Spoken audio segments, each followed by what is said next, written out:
primeiro lugar, nós vemos que Cristo morreu. Jesus, ele diz aqui, Cristo morreu pelos nossos pecados, segundo as Escrituras. Por que isto é interessante e importante? É importante porque era Cristo que morreu pelos nossos pecados. A Bíblia apresenta Jesus Cristo como Deus próprio. Em João 1:1 diz, no princípio era o Verbo, e o Verbo era Deus, e o Verbo estava com Deus, e o Verbo era Deus. Jesus, ele veio a este mundo completamente homem e completamente Deus. Completamente divino. O Deus homem. Deus conosco. Não era qualquer homem. Ele era e é Deus. Mas também quando falamos de Jesus Cristo, ele diz que Cristo morreu. Nós sabemos, lendo as Escrituras, que Cristo veio com o propósito para dar a sua vida em resgate de muitos. Ele veio com o propósito de morrer. Ele nasceu para morrer. Agora, nós muitas vezes enfatizamos, e bem, o ensinamento de Jesus Cristo. Os milagres de Jesus Cristo. Tudo o que ele fez. Mas Jesus, ele veio com o propósito principal. E desde o princípio ele sabia que ele veio para dar a sua vida. Cristo morreu. Ele é Deus próprio. Ele veio com o propósito de dar a sua vida como um sacrifício perfeito. E só Jesus Cristo podia fazer isto. Nós, desde Adão e Eva, somos todos contaminados com pecado. A Bíblia diz com clareza, todos somos pecadores. Todos nós somos destituídos da glória de Deus, separados de Deus por causa do nosso pecado. A melhor pessoa no mundo é pecadora. E a Bíblia ensina que Cristo era o único, porque ele era o único homem perfeito, o único sem pecado. Ele, ao longo da sua vida, nunca pecou. Em 1 Pedro diz o seguinte, não foi com coisas corruptíveis que foste resgatados, mas com precioso sangue como de um cordeiro, Jesus Cristo. Nós fomos, e Cristo morreu, porque ele era o único que podia fazer isto. E diz que Cristo morreu, ele morreu na cruz e derramou o seu sangue. Este é um facto não só espiritual, que tem significado espiritual, mas é um facto histórico. Além dos 4 evangelhos e das cartas de Paulo e Pedro e João e da Bíblia, do testemunho da Bíblia, há muitos outros historiadores daquela altura que testificam da morte de Jesus Cristo. Ele morreu na cruz. Esta é a primeira base, o primeiro elemento essencial do Evangelho. Mas ele continua em versículo 3, ele diz, Cristo morreu pelos nossos pecados. Este é o segundo elemento importante. Pelos nossos pecados. Cristo, ele não morreu apenas como um mártir, como muitas pessoas dizem, ele não também morreu só para deixar-nos um exemplo. Há muitas pessoas que dizem, que grande exemplo. E era um exemplo. Cristo, mas foi mais que isso, Cristo morreu pelos nossos pecados. Nós podemos ver que, como diz aqui, pelos nossos pecados, podemos ver que temos um problema. O problema de pecado. E é um problema que exigia a morte de Jesus Cristo. Mostra-nos que somos pecadores. Pelos nossos pecados. E também mostra-nos que Cristo morreu no nosso lugar.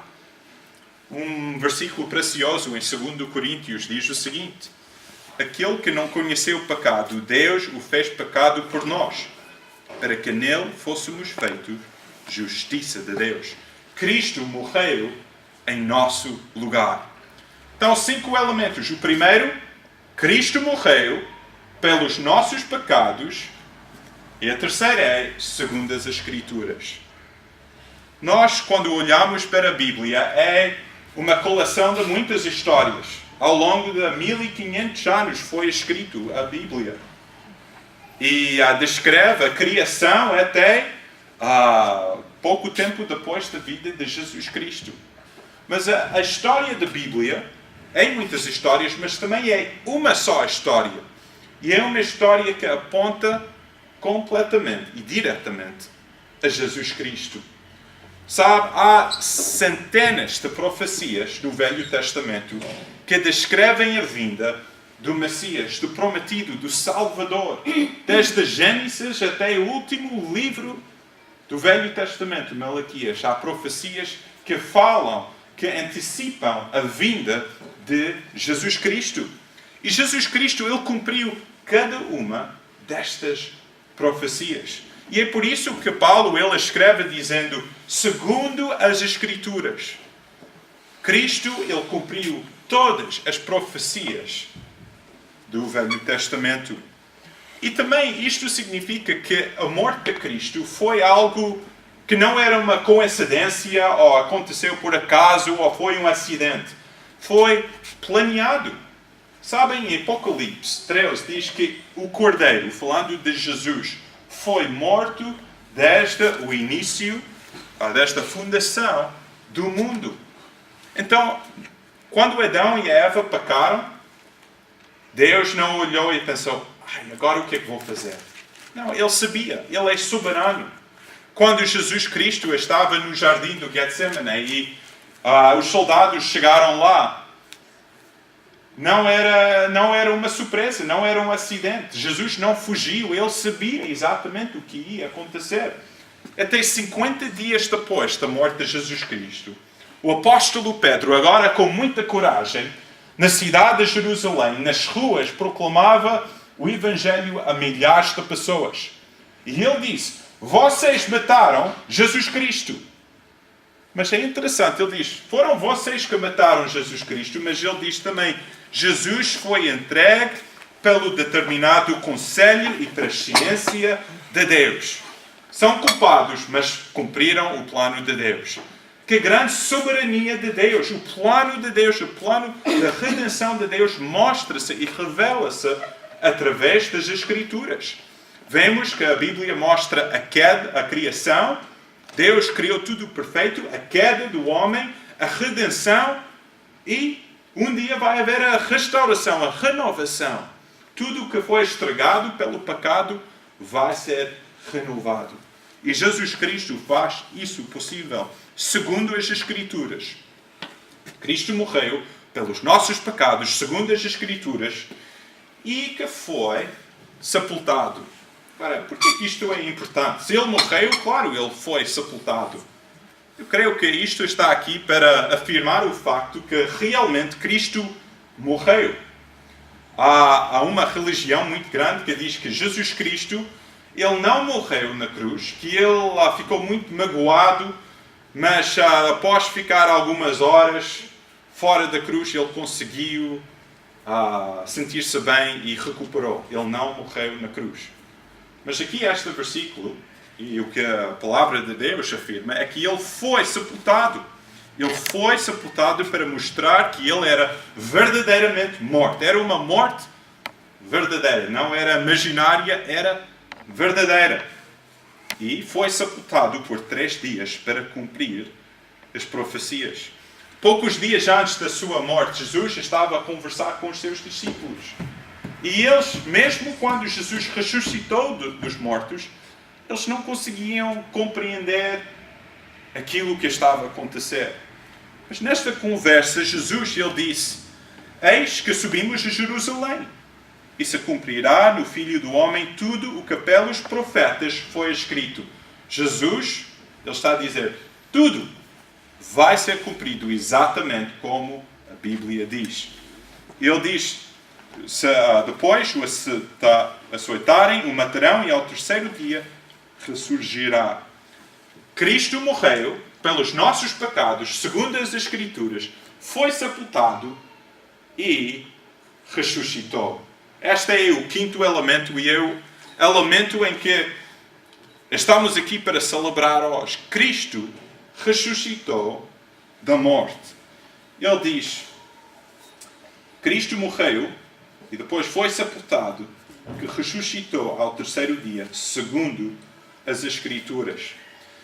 Agora, qual é o significado da ressurreição de Jesus Cristo. Se olharmos para o resto desta passagem, Paulo diz que a ressurreição de Jesus Cristo tem tudo a ver com o Evangelho. Se Jesus Cristo, ele diz em versículo 10, ou em versículo 14, ele diz: se Cristo não ressuscitou, é vã a nossa pregação e também é vã a vossa fé. Quer dizer, se Cristo não ressuscitou, nós devíamos ir para casa, ver a bola e nunca mais pensar em Deus. Mas como Ele ressuscitou, Paulo ele diz em versículo 20, olhem para lá, diz: agora Cristo ressuscitou dos mortos e foi feito as primícias dos que dormem. Não sei, eu talvez já tenha feito esta ilustração, mas a morte de Jesus Cristo é mais ou menos como um cheque. Tenho aqui um cheque. Imagina que eu escrevi este cheque para Beatriz aqui, por 1 milhão de euros. E ela ia ao banco e dava ao banqueiro lá. E ele começava a rir, porque, claro, eu não tenho 1 milhão de euros na minha conta. É um cheque, mas não vale nada. Porque não há nada na minha conta que podia pagar aquilo que foi escrito. Foi assim, quando Jesus Cristo morreu na cruz, foi como ele escrever um cheque, de uma forma. Ele pagou a penalidade dos nossos pecados. Mas quando ele ressuscitou, foi como dizer que assim, este cheque é bom. Vale aquilo que foi pago. E é isso que aconteceu quando Jesus Cristo, ele morreu na cruz. Ele pagou a penalidade dos nossos pecados. Absorveu a ira de Deus contra os nossos pecados. Mas quando ele ressuscitou, mostra que sim, o seu sacrifício foi perfeito e completo e que salva e dá-nos vida eterna. Se Cristo não ressuscitou, nós não temos a esperança da vida eterna. Nós não temos a esperança da ressurreição. E então, a ressurreição de Jesus Cristo significa que a morte de Jesus foi suficiente para pagar a penalidade dos nossos pecados. Também significa que Jesus conquistou a morte. Jesus, poucos dias antes da sua morte, ele disse: porque eu vivo, vós vivereis. Que grande promessa! Porque Jesus Cristo, a Bíblia diz em versículo 20, ele é as primícias, ele é o primeiro. Nós também temos a esperança de seguir o nosso Salvador na ressurreição. Todos nós já temos ido a funerais. E é triste. Mas para quem conhece Jesus Cristo, não é o ponto final. É apenas... nós temos a esperança que aquela pessoa vai estar com Jesus Cristo e que um dia o seu corpo vai ser ressuscitado. Isso é uma promessa incrível e é feito possível por causa da ressurreição de Jesus Cristo. Nós temos esperança também. 1 Pedro 1 diz o seguinte: bendito seja o Deus e Pai de nosso Senhor Jesus Cristo, que segundo a sua grande misericórdia nos regenerou para uma viva esperança pela ressurreição de Jesus Cristo dentre os mortos, para uma herança incorruptível. 5 elementos do Evangelho. Cristo morreu pelos nossos pecados, segundo as Escrituras, foi sepultado e ressuscitou. Agora, rapidamente, 5 respostas. Como devemos responder? Número 1. Receba o Evangelho. Olhe para o versículo 1. Ele diz: também vos notifico, irmãos, o Evangelho que já vos tenho anunciado, o qual também recebeste. Ele está a falar para estas pessoas, para esta igreja, e ele está a dizer: esta mensagem de Jesus Cristo, que foi morto e que ressuscitou, vocês receberam. E esta deve ser a resposta de todos nós. E eu espero que tenha sido a nossa resposta. Porque esta é a salvação. Recebe o Evangelho, recebe esta verdade. Esta é a confissão que Jesus Cristo é o teu Senhor e Salvador. Em Romanos 10 diz o seguinte: se com a tua boca confessares Jesus como o Senhor e em teu coração creres que Deus o ressuscitou dentre os mortos, será salvo. Se tu acreditares estas verdades e acreditas de uma forma pessoal, serás salvo. No verão passado, vocês todos sabem a Paulinha, que vem cá todos os domingos. No verão passado, a Sara estava a contar a história da Bíblia no bairro de Estaval. E ela estava a falar sobre uma passagem e ela disse: quem acredita em Jesus Cristo será salvo. No meio da história, a Paulinha, ela levanta a mão e ela diz: mas eu acredito. E eu creio que isso foi a conversão dela. Foi aí que ela percebeu esta verdade. E não só percebeu, mas aceitou de todo o seu coração. E confessou com a sua boca: eu acredito que Jesus Cristo é o meu Salvador. Que Ele salvou-me do meu pecado. E esta é a resposta que devemos ter. Recebe o Evangelho. Mas também devemos continuar no Evangelho. Espero que todos nós já aceitamos Jesus. Mas note, ele diz em versículo 1: recebeste e também no qual também permaneceis. Estas verdades, Cristo morreu pelos nossos pecados, segundo as Escrituras. Às vezes pensamos: bem, eu já aceitei Jesus Cristo há décadas. Isto agora não tem tanto a ver comigo. Não. Quanto mais nós crescemos na nossa fé, mais preciosa torna esta verdade do Evangelho. Quanto mais nós podemos ver e perceber a glória de tudo o que Jesus Cristo fez por nós. Paulo, ele está a dizer a nós: continua no Evangelho, permanece. Não desvias destas verdades preciosas, mas continua a agarrar e acreditar que Cristo morreu pelos nossos pecados, segundo as Escrituras, foi sepultado e ressuscitou. Ele continua. A terceira resposta é esta: proclamar o Evangelho. Receber, continuar, mas proclamar. Ele diz: já vos tenho anunciado. E também ele diz, em versículo 2, se o retiverdes, tal como vos tenho anunciado. A grande missão do apóstolo Paulo, e realmente a grande missão de todas as pessoas que são seguidores de Jesus Cristo, é de proclamar as boas novas. Hoje, mais tarde, possivelmente vai haver muitas pessoas a celebrar a vitória e o campeonato de uma equipa, da sua equipa favorita. E vão haver pessoas na rua a cantarem e jubilosos. E é um momento especial quando a tua equipa ganha o campeonato. Mas o Evangelho, a morte e a ressurreição de Jesus Cristo, a salvação que é resultado disso, é 1.000.000 vezes melhor do que o campeonato de qualquer equipa do mundo.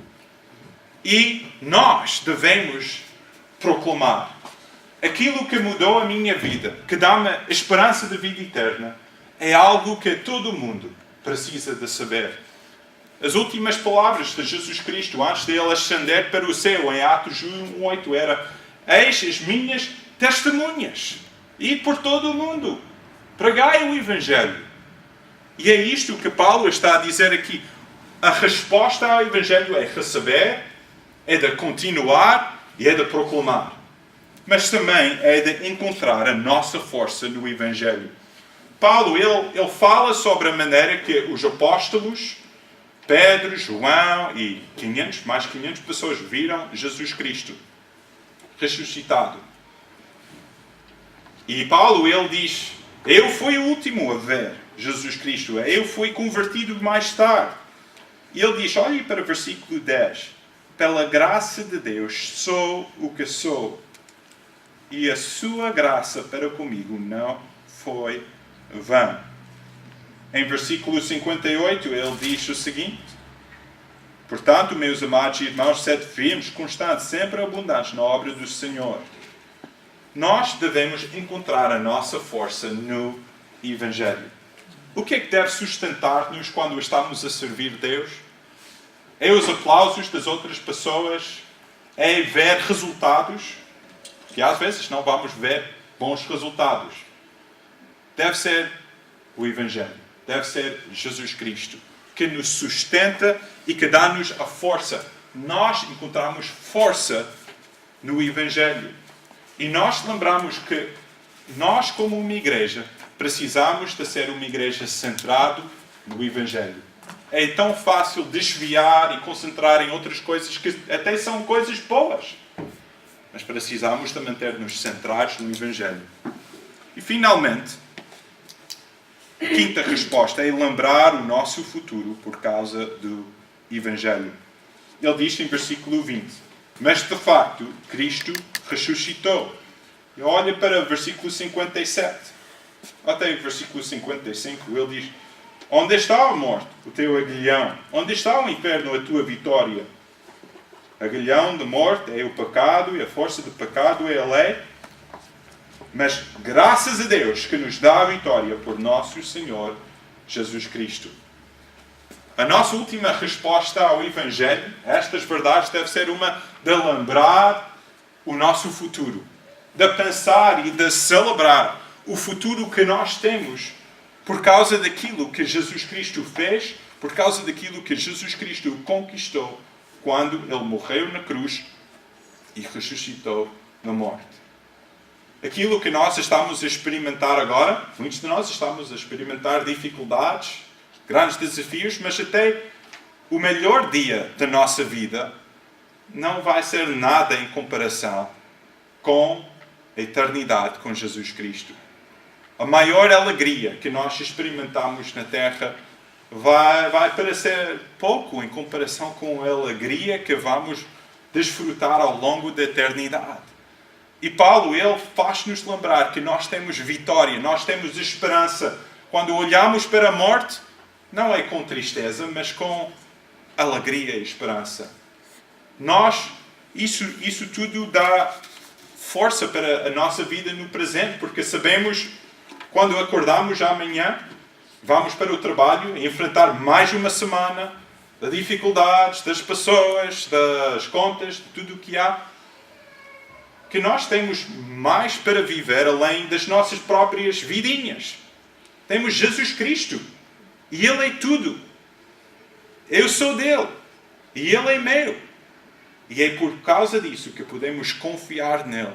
E ter a esperança, e como o apóstolo Paulo diz: graças te damos, Deus, pela vitória que temos em Jesus Cristo. Amém? Amém. Vamos orar. Pai nosso, damos graças